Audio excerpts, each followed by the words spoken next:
Hello, good morning, and welcome to JoyNews Interactive. We're live from digital address GA09925339 in Kukumimlaka on DSTV channel 41 and GoTV channel 144 on Facebook, Twitter and Instagram. We're JoyNews on TV. You can also go to YouTube with my Joy Online TV. You can send us a WhatsApp message on 0540 10 909. And Peter CBD, thank you so much for your company. Now, last night, the much-anticipated documentary Scars of the Revolution was aired. It unravels atrocities before and during the June 4th uprising, led by then junior rank in the military Lieutenant Jerry John Rawlings. Ghanaians embarked on a traumatic journey into their tribal past from 2002 when the National Reconciliation Commission began investigating the bloody secrets of the unconstitutional regimes. Now, let's go to Facebook because you have been reacting to this after we edit. Let's see what you're saying. Salami says, we should learn the big lesson to avoid its reoccurrence. In any given situation, a natural leader would emerge to the aspirations of the people. A leader should remember to be accountable to the people.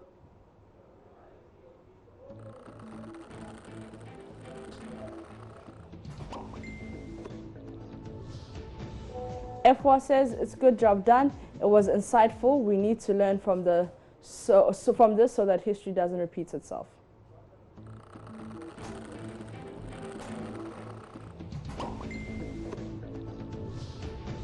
Freddie says almost the actions at that time were right.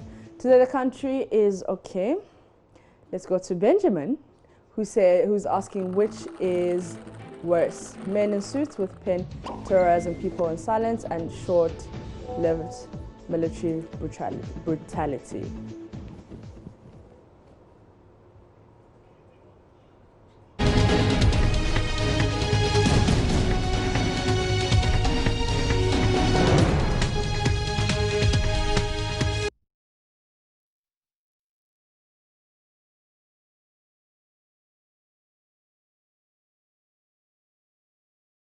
All right, let's head to the Jubilee House. We know that President Akuffo-Addo is meeting journalists to account for his stewardship after 3 years in office.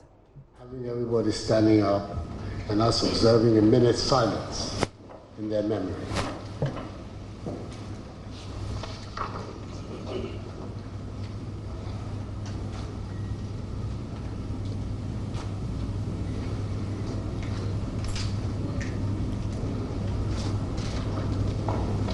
May their souls and the souls of all the faithful departed rest and abide in the bosom of the Almighty until the last day of the resurrection, when we shall all meet again. Amen.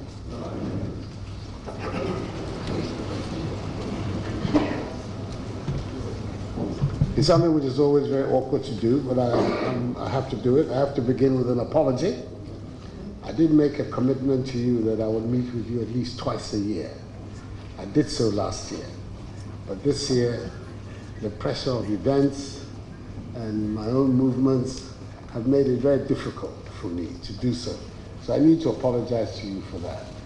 And to say that as a result, we're going to have an extended session today so that you'll have the opportunity to throw all the bombs at me that are out there. We're going to try and keep this thing going to about 1 o'clock. So I'll speak for a bit and then have the opportunity for the interaction. But it is by way of a modest compensation for the fact that I've not been able to meet with you, as I said, twice a year. Next year is going to be even more tricky, but I'm going to try and do it. Next year, as all of us know, is a big year of accounting for me. So my time is going to be even more mortgaged, but we'll do our best. But I promise you, I'm going to try and live up to the commitment of 2 meetings a year. The year began on what I consider to be a very, very good note for the country. And that was that in January, on the 25th of January, we witnessed the installation of a new Yana for the Kingdom of Dagon. Why was it such an important moment? For some 17 years, the crisis that had overcome Gabon as a result of the tragic killing and death of the Yana Yakubu Andani had brought a state of virtual crisis to Gabon and to the northern region of our country. A lot of money was spent on security. We had a permanent garrison stationed in Yendi, and a lot of up and down going to try and make sure that the eruption that occurred in March 22 wasn't repeated. It was essentially a holding operation and trying to make sure that the protagonists didn't get at each other again. I took the decision when I came that whatever. Fortunately, President Kufuor had left in place a committee wisely chosen of 3 of the most eminent traditional leaders in our country, the Asantehene, the Nairi, the Yagbonwura, as a committee of eminent chiefs to see whether they could use traditional methods and engage in the traditional language to find a solution and bring the 2 main factions in Gabon together and find a way forward. They did a yeoman's job. They were given full support by me and my government. And at the end of the day, I believe that the people, the protagonists and the people of Gabon, at the end accepted the statement that I made to them, that I was not a Dagomba. I had no vested interest in one way or another. I wasn't a Budu, I wasn't Andani, but I was interested in finding a solution to their problems, as that they could have confidence that whatever was being proposed by the eminent chiefs as the way forward would have my unstinted approval and support, and that would be the way we could, at the end of the day, address and find a solution.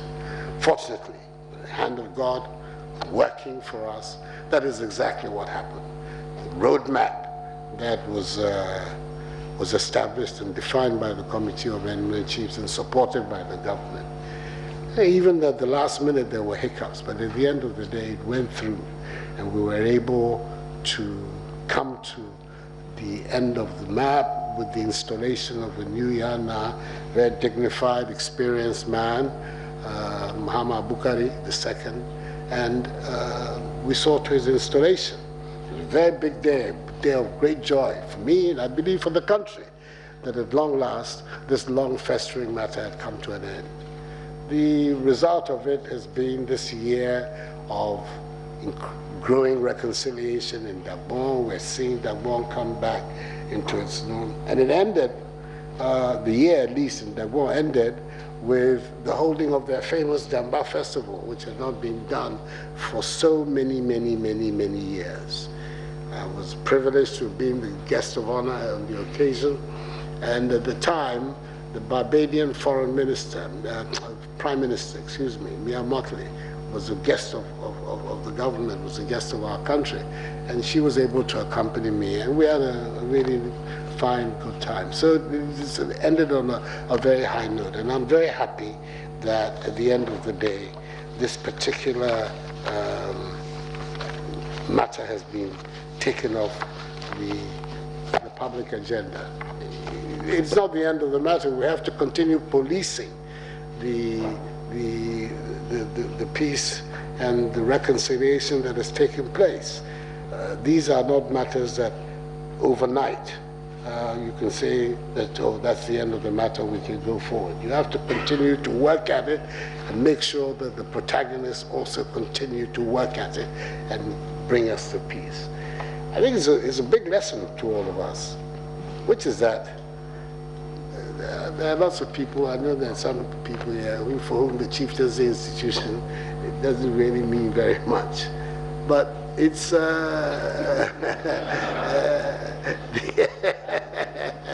but it's repercussions. When things happen in that institution, there are major repercussions on the stability of our country, on the security of our nation, and ultimately also on our public exchequer. So the way in which the chiefs behave and how the things are organized in the chieftain institution are matters of concern to all of us, and we should make it matters of national concern. This institution appears to be deeply embedded in our country, in its culture and institution, so we cannot just root it out like that. I know we have a famous statement of our famous first leader, they'll run away and leave their sandals behind, but they're still here. So they haven't done that. And therefore we have to find a way of making sure that they don't become a burden on the country. So that was the beginning of the year, and I'm very happy about the developments there. The main matter, I believe that the main matter, which is before us, me, my government, and the country next year, is how we have managed the economy since we came. Many of the statistics, the data about the economy are the reason why I'm here, because things have not gone well. That is why the people of Ghana decided to make a change and bring us and our ideas into office. How have we fared? To me, that is the central issue that we're going to have to account for. How have we fared?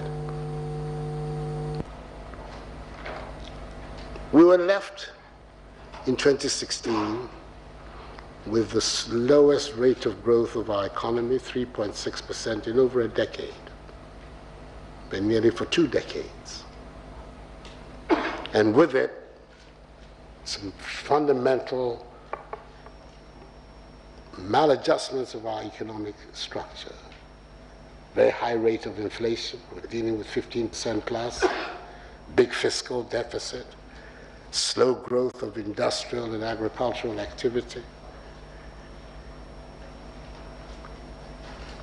and an economy that seemed to be stumbling, even though at the time it was under an IMF program.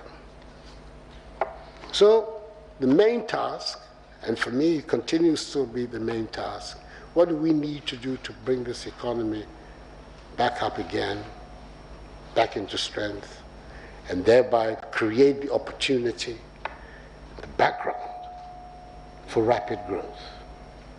Because the nodal point that all of us have to bear in mind, at the end of the day, it is the growth and expansion of our economy that is going to be able to deal with all the issues that we all know about. Youth unemployment, income levels,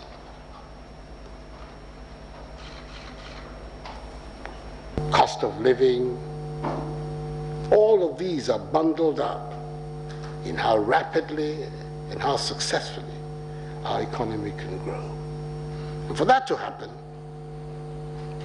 we have to have a strong base. We have some fundamentals have to be in place. People are talking about the macro fundamentals.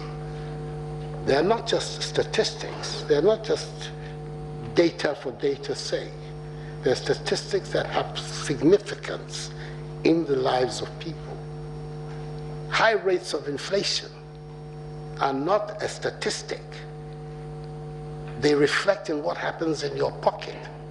They reflect in your ability to handle issues of daily living. So, how have we fared, for instance, on inflation? The weighted average of inflation this year is somewhere 8.3, 8.4%. It's a significant improvement on the figure that we inherited in 2017. And with it has also been a significant improvement in our fiscal stance in the country. A 9.3 deficit has now been turned into a 4.5 deficit. Like this year's budget has come in the wake of legislation that is capping by law the fiscal deficit of 5%. Fortunately, the management of the economy is in such a way that we're able to meet that statutory figure.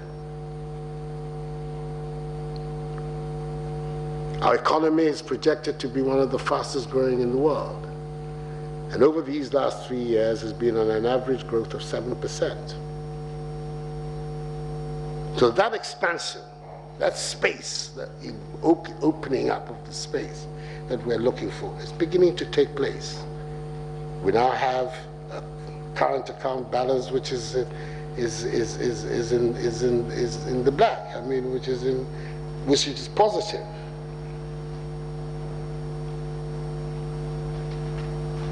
Parts of it is having an impact even on interest rates. All of us know that interest rates in our country are prohibitive, and they have been for years.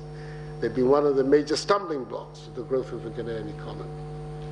The 28% figures that we inherited are now on a weighted average down to 15.4%. It needs to come down even further if really Ghanaian businesses are to be competitive. You're dealing with competitors in the region and on the continent and around the world who have access to rates of interest of 3, 4, 5, 6%. And then your businesses are going to the banks and they're having to pay 15, 16% rates of interest. These are all major stumbling blocks. But because the trend is in the right place, because the macro fundamentals are trending in the right way, that expansion of our economy we're beginning to see.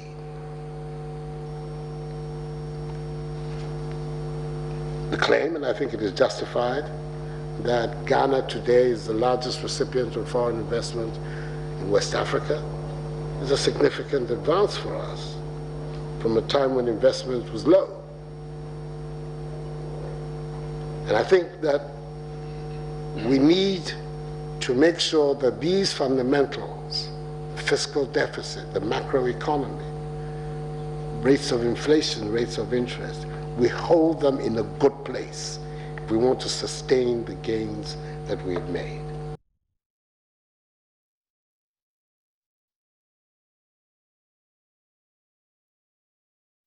Indebtedness that we inherited, we have also been able to deal with it. 1.2 billion cedis of arrears on the National Health Insurance Scheme. It was the indebtedness of the scheme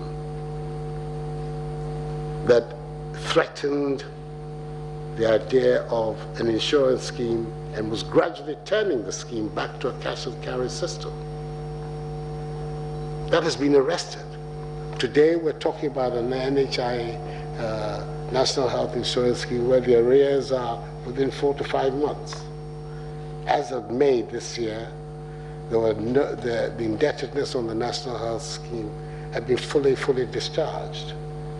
The claims of up to September are now those that are being dealt with in the system. Because there's always a lag in the National Health Insurance Scheme between the service, the claim, and the payment. So there's a sort of almost inbuilt 3 months delay in settling arrears. We had 4 or 5 months. It's not the best, but it is certainly a vast improvement of what we inherited. And we want to continue to work to make sure that the scheme is totally current, which therefore enables ordinary people to have access to health care at an affordable rate. I think that some of these issues, we have always to bear in mind the social consequences. We don't want a situation where everything is determined by money. If you don't have money, you can't go to school. If you don't have money, you can't have access to decent health care. I think the circumstances of Ghana, where we are, people say we are middle income, I don't know, 2,000 plus per capita income is not for me middle income. For me, it's still poor. We're looking at 10, 15, 12, $15,000 a year. Then we're talking about an economy that is really moving at the upper end. But in these circumstances, some of these fundamental social facilities and services, we have to make sure that we make them open and accessible. And that is why the educational policy of opening up our secondary schools so that the access is no longer determined by money was so important. You know the figures. Before we came, on the average, the last 5 years before we came, over 100,000 people were falling through the cracks in the educational system. Not because they didn't have the qualification, but because their parents couldn't afford it to send them from junior high school to senior high school. The implications of that for our country were considerable. It would have meant that over a decade, 1 million young Ghanaians would have been thrown onto the labor market with the tools of junior high school education. That is building up a future of hopelessness for young people in the country. And therefore, this intervention was made to open up the system so that it was no longer a question of ability to pay, but the quality of your mind that would determine your access. And we've seen, predictably, the 100,000 a year that we're dropping out are now in school. That is what has seen this high school population go from 800,000 now to 1.2 billion, 1.2 million. 1.2 million is the highest rate of enrollment of students in senior high school in our history. And it has been made possible by the policy. Yes, immediately there would be challenges for such a rapid expansion because the infrastructure of the schools will not change overnight to be able to accommodate this larger population. But you have to begin. You can't have a situation where everything is in place before you begin. You have to begin. And having begun, we are now also aggressively tackling the issue of infrastructure in the schools and across the country. Secondary schools in Ghana, across the country, the infrastructure is being improved.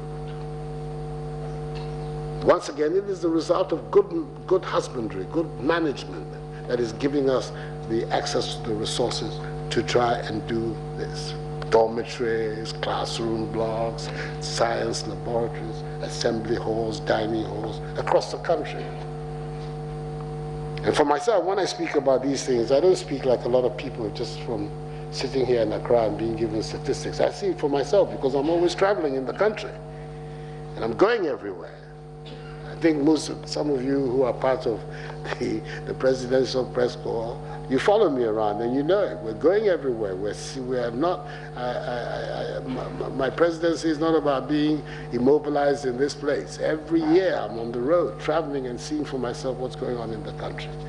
And that's how I'm able to say with confidence that the issue of infrastructure in our schools is being systematically addressed. So these two main pillars of any system of socially inclusive, socially just development, education and health, are both in a much better place today than they were when I took office. Again, you're dealing with these matters which are essentially investments in your human capital. Health is about human capital. Education is about human capital. At the same time, if you are looking for expansion, you have also to deal with the issue of the real sectors of the economy. What are you doing about your agriculture? What are you doing about your industry?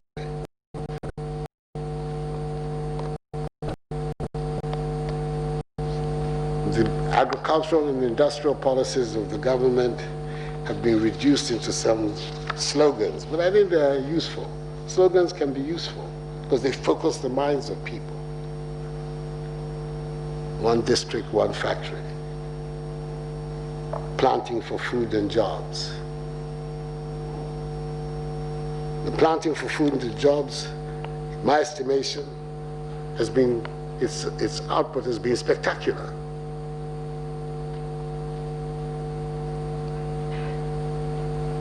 For the last 2 years, we have seen bumper harvests in Ghana because of the introduction of the program for planting for food and jobs. Essentially, it has been providing some support, state-sponsored support for smallholder farmers across the country. So, when you're talking cassava, you're talking yam, you're talking rice, you're talking maize, all of these basic foodstuffs in the country have seen significant increases under the program of planting for food and jobs. We no longer import maize into this country. We're doing so before I came into office. We're doing so from our neighbors. On the contrary, today we're in a position to be net exporters of food to our neighboring countries because of the success of the program for planting for food and jobs. It has its downsides to the extent in which we're subsidizing fertilizers. You know, when subsidies come, there are always a few criminal elements that will want to take advantage of the subsidies to make rent money for themselves by smuggling it across.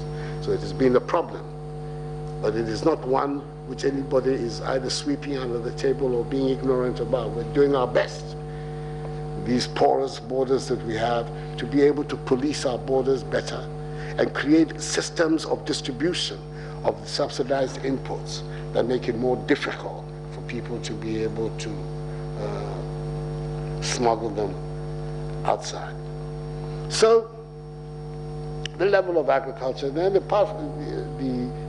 expansion in food supply, there have been also new investments that we're making in our agriculture with the intention not just of increasing output, but also diversifying the nature of our agriculture. For far too long, we have lived on the back of one monocrop, cocoa. When we have the opportunity to be able to diversify and create other cash crops that can earn us as much money as cocoa.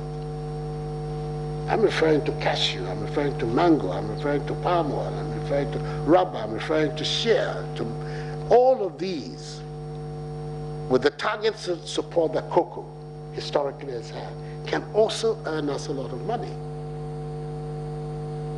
I believe that each one of them, the 7 crops, cash crops that we've identified for development on what is about to emerge, the Tree Crop Development Authority, can earn us as much as cocoa individually, each one of them. The 2 billion earnings that we get from cocoa, we can get it from a more structured approach to the cultivation of our cashew and of our mango and our shea, and our rubber, oil palm.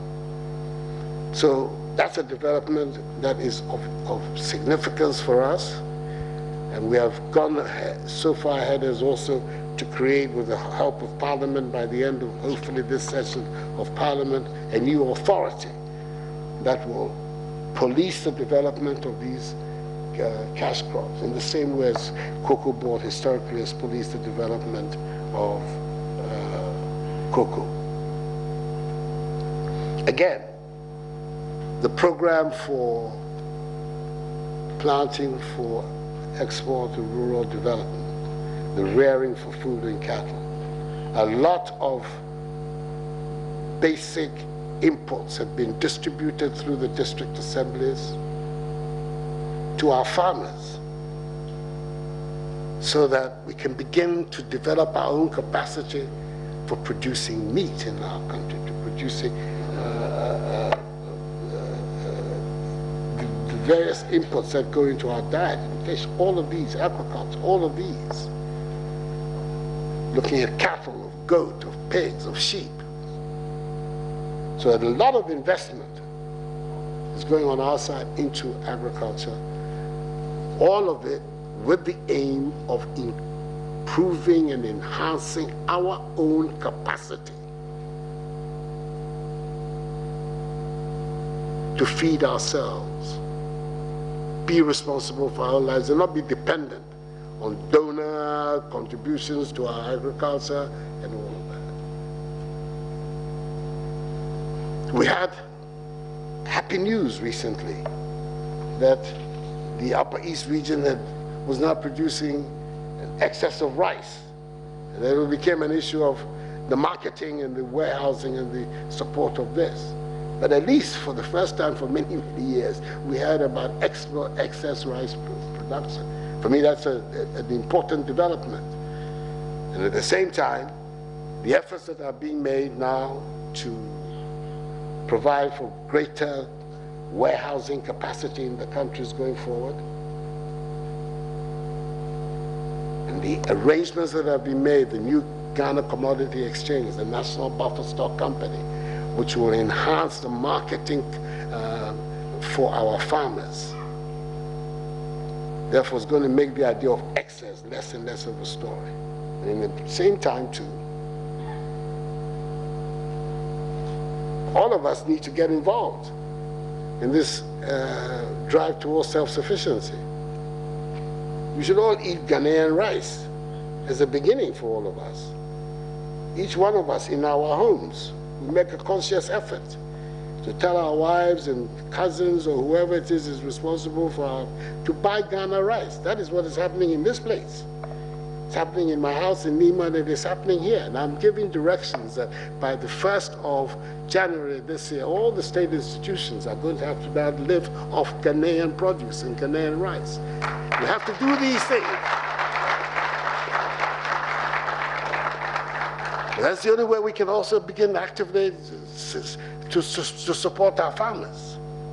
We're talking, and then people, when they get the opportunity, they are going to go and buy foreign produce. How then are you supporting our farmers? So we need to do it. And we're going to find a way systematically to do it. But the output is growing. Because the output is growing and expanding, we're going to be more and more in a position to sustain it. All of us know that fundamental transformation that we want to see in our economy is the transformation of Ghana into a value-added, industrializing country. And that our dependence on the production and export of raw materials is systematically driven. So, industrial development, manufacturing, our capacity to make things for ourselves, then has to have a very high priority in our economic planning and development. And that is why the whole program for industrial development, which is encapsulated in the phrase "one district, one factory," is so important for the future of our country. We have to provide the basis for rural industrialization in Ghana. The figures. There are some who are very quick to ask the question, this one factory, one this, we don't see any. Where are they? I have a list here of the 58 ones that are operating, their name, their places where they are specifically. We all provided, information will be provided where they are, what it is that they're doing. I mean, the famous one in the Kumfi you've all heard about. I'm due to go and commission it any second now. But the others, the 58 others that are actually operating, their location, the kind of work they're doing, all that information is going to be provided for you. You are journalists. You can go and check for yourselves whether I'm lying or whether I'm telling the truth. There are others which are in the pipeline. We have another 26 that are also under construction and we're looking at them coming into operation the second and third quarters of next year. Once again, The nature of the enterprises, their location, are matters of record that you can check for yourselves. Now the question comes, all of this talk, where is it? You can answer the question for yourselves. There are pipeline projects, another 26 odd. Then there's a whole series of enabling enterprises that we are identifying for young people, all under the 1D1F program. There are figures altogether that give you 181 projects that are the subject of the 1D1F program as it is now. I am confident that by the time of the accounting is near next year, the Ghanaian people have every reason to believe that the commitment I made was not just an electoral gimmick and a paper commitment, that it is real and that they can see for themselves what we have done with the 1D1F program. As we're taking down this path of rural industrialization, and it has many benefits for our, first of all, it enables work to be established in the countryside, in our rural areas. It enables us to establish the connection between our agriculture and industry, because many of the industrial enterprises that are adding value to our agricultural produce output. So those linkages are there. Then becomes a targeted way of also making sure that this urban, this rapid urban drift that we're seeing in our country, which is making some of our big cities difficult to manage, etc. We can find a way of slowing down that process and ultimately, hopefully, even reversing it.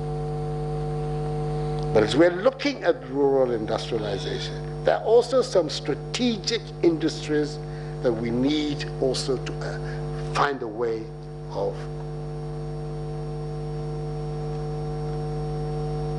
building. We've chosen 3 or 4. There's our famous bauxite deposits, our iron ore deposits. Capacity now also to develop industries like the automotive industry. We have a policy now also for the development of our sugar industry. We have a policy on our automotive industry. We have set up these public corporations, GIADEC, the one for the iron and steel, to be the focal point of trying to mobilize the investment that would enable us finally to exploit our bauxite resources. We have the capacity to establish here the full value chain of the exploitation of our bauxite resources. By value chain, I'm talking about from the mining of the raw ore through its transformation into aluminum, to its final alumina, to its final destination of aluminum, and the downstream industries that can come out of aluminum. So that is a major initiative of this government, and I'm hoping that by the end of the first quarter next year, we'll be able to announce to the world the investors and the partnerships that have come out that is going to make the development of our deposits in Chebi and Yenahi and Awasu a reality. You must know that the ones in Chebi are of particular concern to me. And whatever we can do to make sure that it happens, I'm going to make sure that it happens. The same with Yenahi, the same with Awasu. But we have the same development model that we're having for our iron ore and manganese deposits. It is the two, iron ore and manganese, that can create a steel industry for you. We have substantial deposits of manganese. We're doing our best to make sure that what we have is preserved so that we can use it also for the exploitation of an iron ore. We have significant iron deposits in Shemi, in the northeast region of our country, and also in Opomanso, in the western region of Ghana. So once again, a public corporation has been established that is going to be responsible for mobilizing the investment that will enable those developments to take place.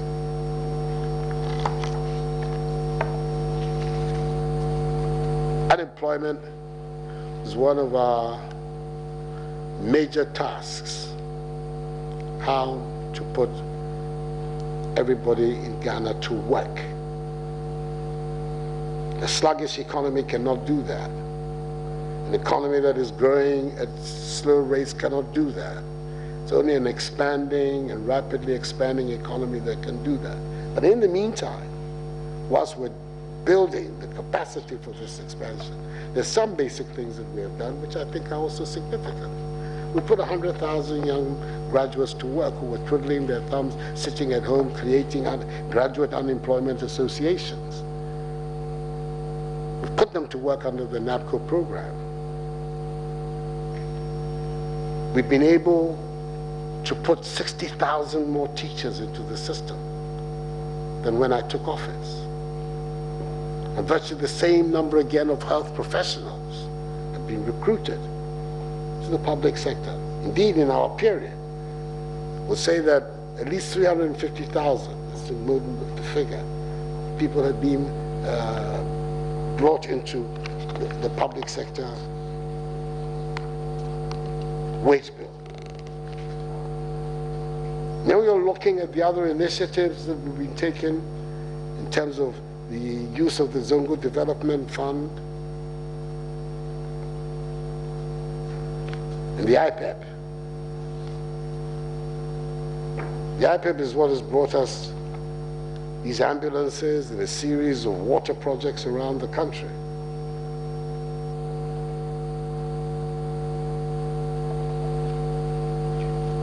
I think an important incident of the management of the economy has also been the way in which we're bringing technology to bear in the provision of public services.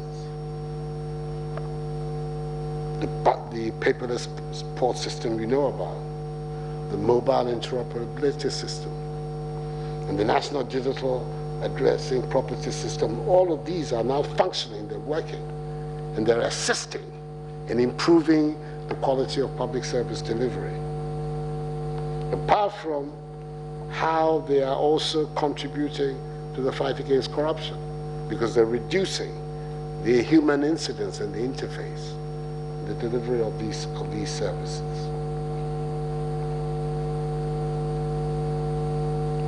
So, across a broad range of our national life, we are seeing not just the outlines, but increasingly the detail of what we can do to transform the circumstances of Ghana.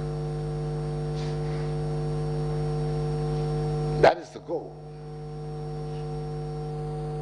And I believe it is a goal that under the program and under the leadership of the party that is now in government is within reach. We have to lay this foundation. Next year is the year we have dubbed the year of the roads.